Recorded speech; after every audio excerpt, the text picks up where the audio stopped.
It's Saturday night, it's 10 o'clock. 10 straight minutes of news start now. Live, where news comes first. From the Mesilla Valley and Las Cruces to El Paso and the borderland. This is ABC-7 at 10 Weekend. A group of hikers go on a morning trek in northwest El Paso when they make a gruesome discovery: human remains. This is video captured by ABC-7 crews as the group was speaking with police. A multi-agency investigation followed shortly after.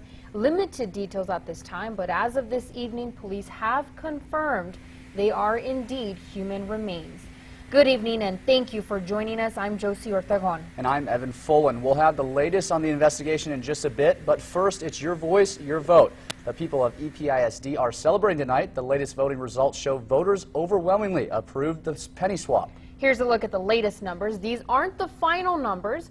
More than 6,000 voters, or 80%, voted in favor of the penny swap, with 77 of 92 precincts reporting. 1,600, or 19%, voted against the penny swap. Passing the item would allow the district to move tax funds from one budget to another. The approval would also mean the district could access up to $9 million in matching state funds. ABC-7's Jerry Nahara is live with more and what it means for the district. Jerry. Evan, Josie, I am here at the Region 19 Teacher of the Year Gala in downtown, but we are here to talk about the penny swap elections. The item up for vote today pulled in 8,400 voters, 80% of those voters choosing to vote for the penny swap. There are still 15 precincts left to report their numbers, and of course these are still considered unofficial results until it is all said and done with. District officials say the penny swap would move 3 cents from the portion of the EPISD tax rate that pays for debt and move it into the portion that pays for day-to-day operations. The district is promising the voters the swap will have zero impact on their taxes, which would remain at $1.23 per $100 home valuation. We spoke to District Superintendent Juan Cabrera and asked, now that the penny swap looks like it will pass, how soon could the district see the impact? We'll immediately start making sure that the raises go into effect on Monday. So we'll work so that this goes into effect from a payroll perspective. We're just starting the month, and we pay at the end of the month, and then we pay on the 15th. So our goal is to get it at the end of this month.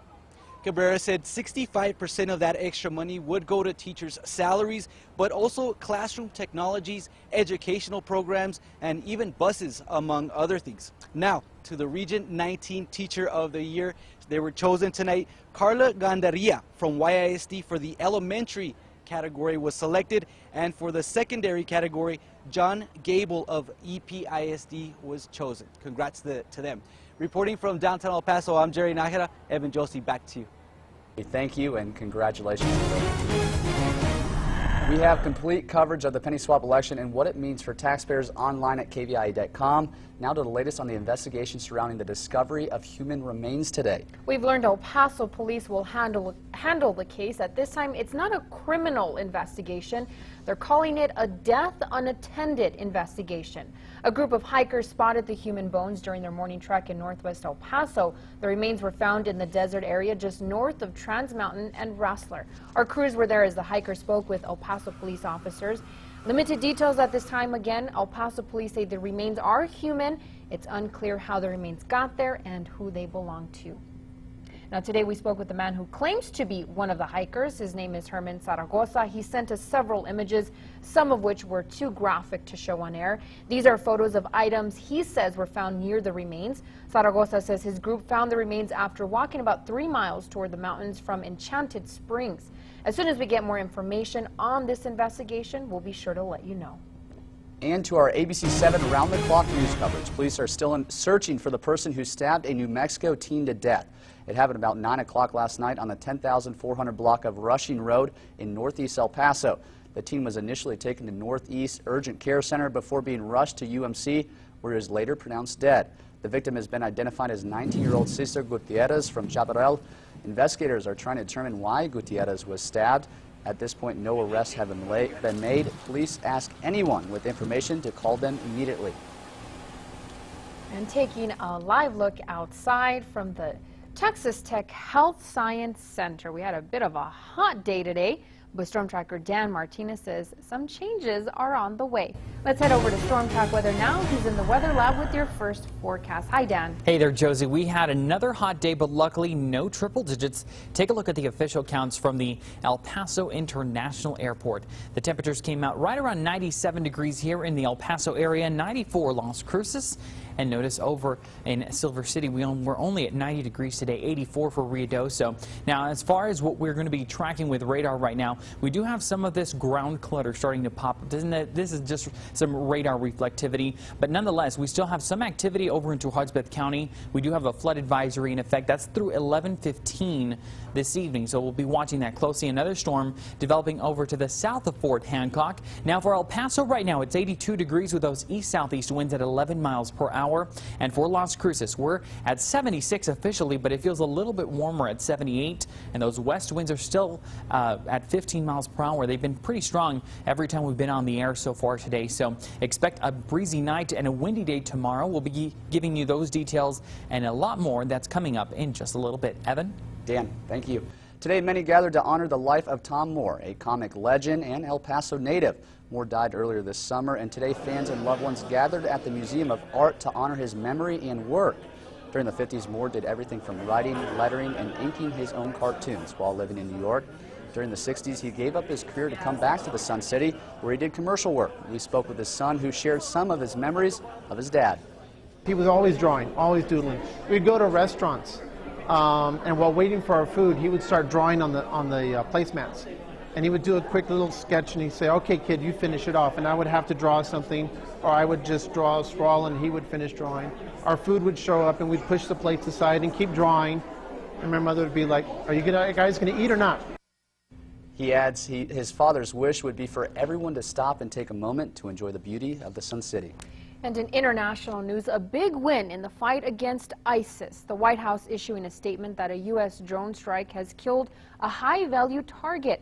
ISIS's number 2 man was killed this week in a U.S. drone strike near Mosul, Iraq, a stronghold of the terror group, according to U.S. officials.